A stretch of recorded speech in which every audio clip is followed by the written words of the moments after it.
आज पाऊस कुठे कोसळणार? हवामान विभागाचा काय आहे अंदाज?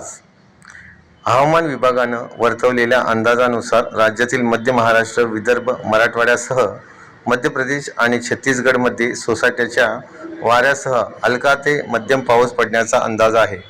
तसेच रविवारपर्यंत जम्मू काश्मीर, लडाखमध्ये तर रविवारी हिमाचल प्रदेशात मुसळधार पावसाचा अंदाज हवामान विभागानं वर्तवला आहे. राज्यातील मराठवाडा आणि विदर्भातील काही जिल्ह्यात जोरदार अवकाळी पाऊस आणि गारपीट होत आहे. याचा मोठा फटका शेती पिकांना बसला आहे.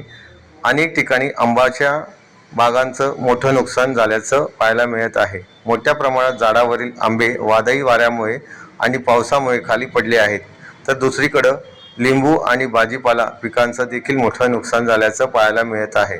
त्यामुळे राज्यातील शेतकरी चिंतित आहेत. हवामान विभागानं दिलेल्या माहितीनुसार आज राज्यातील काही जिल्ह्यात पावसाचा ऑरेंज अलर्ट जारी करण्यात आला आहे.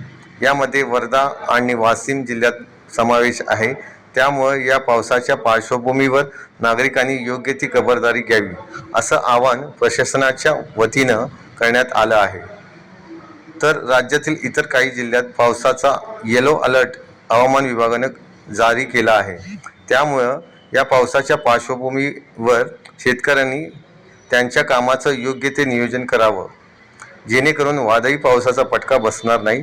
तसेच नागरिकांनी बाहेर पडताना योग्य ती खबरदारी घ्यावी, असं आवाहन प्रशासनाच्या वतीनं करण्यात आलं आहे.